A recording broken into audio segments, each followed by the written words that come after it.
Welcome to this Basic Support Grant Update, presented by the Nebraska Arts Council as part of its series of online presentations.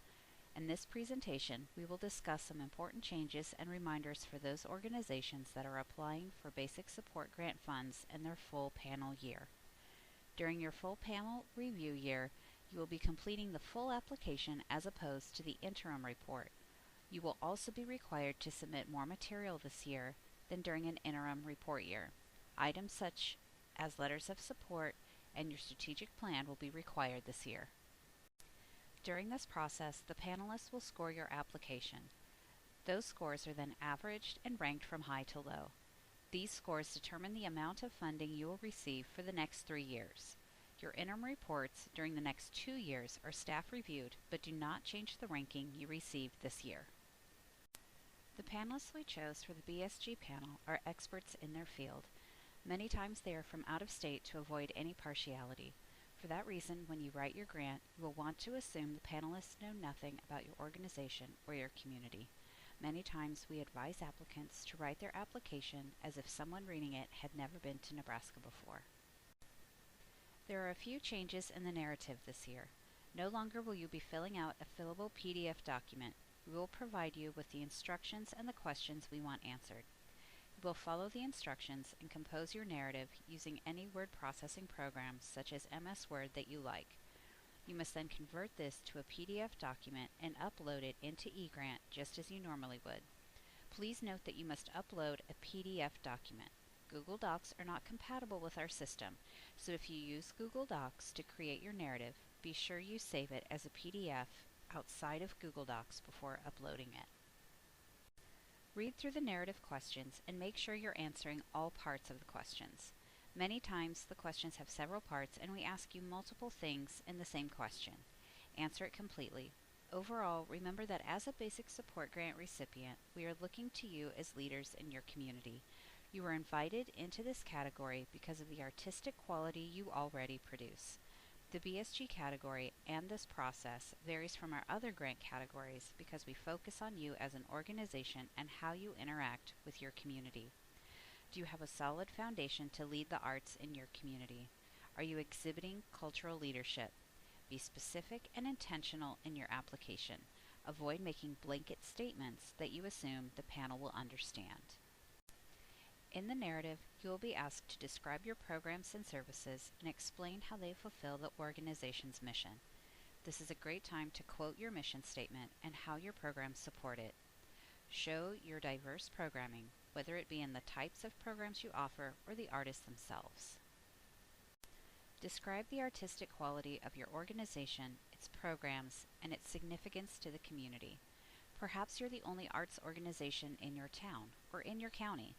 Tell us how you pick your programs and what process you use.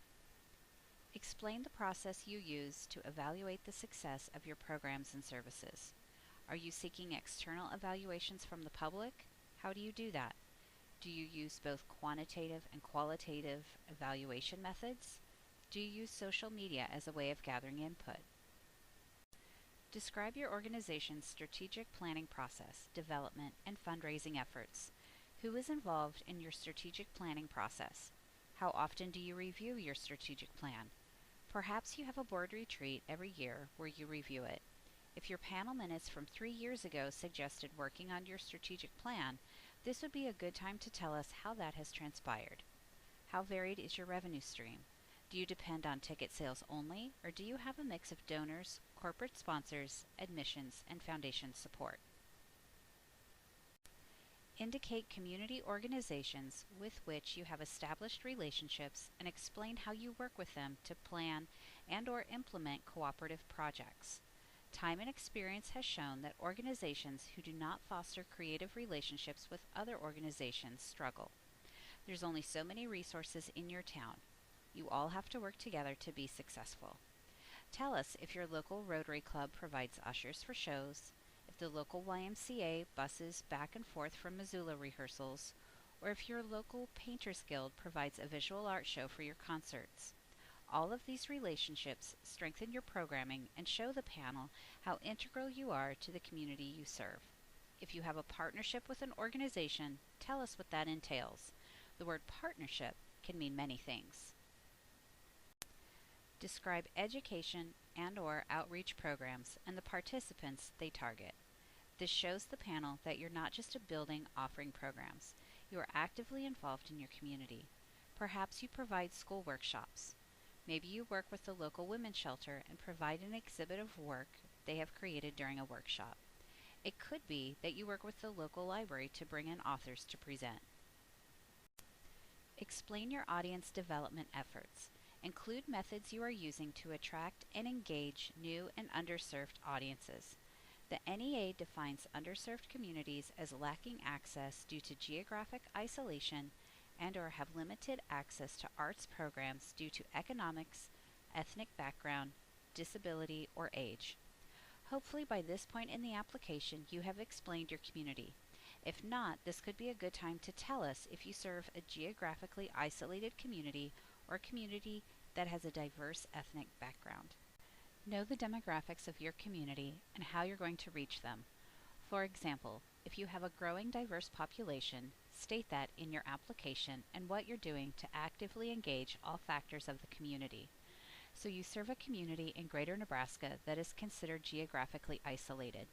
Don't rest there. Tell us how you are reaching beyond that. What are you doing to serve the elderly and those with disabilities?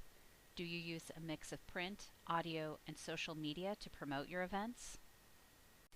What events or programs are planned to educate state and local policymakers about the importance of your organization's work and the need for public support for the arts? Advocacy is something that has been mentioned a lot in previous panels. Do you know what advocacy is? Do you have an advocacy plan? Are you actively involved?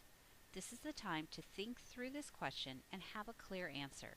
If you need help, you can always contact Nebraskans for the Arts for more help. When working on the budget, make sure your budget and your narrative coincide. If you've talked about business sponsors in your narrative, make sure they're reflected in your budget. If you've talked about a grant you've received from an organization in your narrative, make sure that is mirrored in the budget. If you state how you've just hired a new staff person, make sure that is in the budget. Make sure the totals on your Excel sheet match the total on your budget summary located in eGrant. Make sure items in your budget are itemized.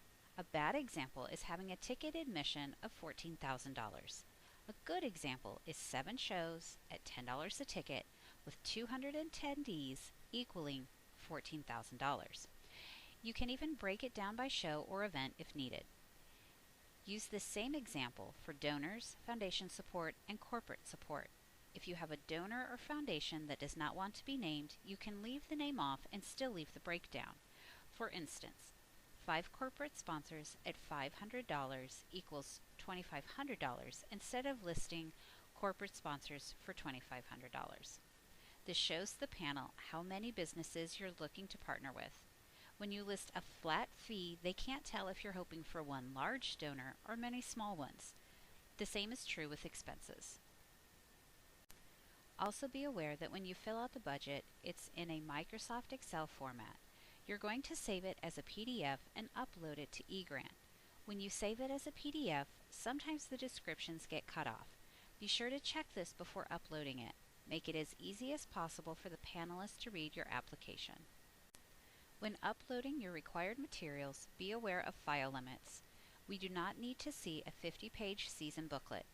Give us specific, intentional samples that show who you are as an organization and what you do. Send us the format we need.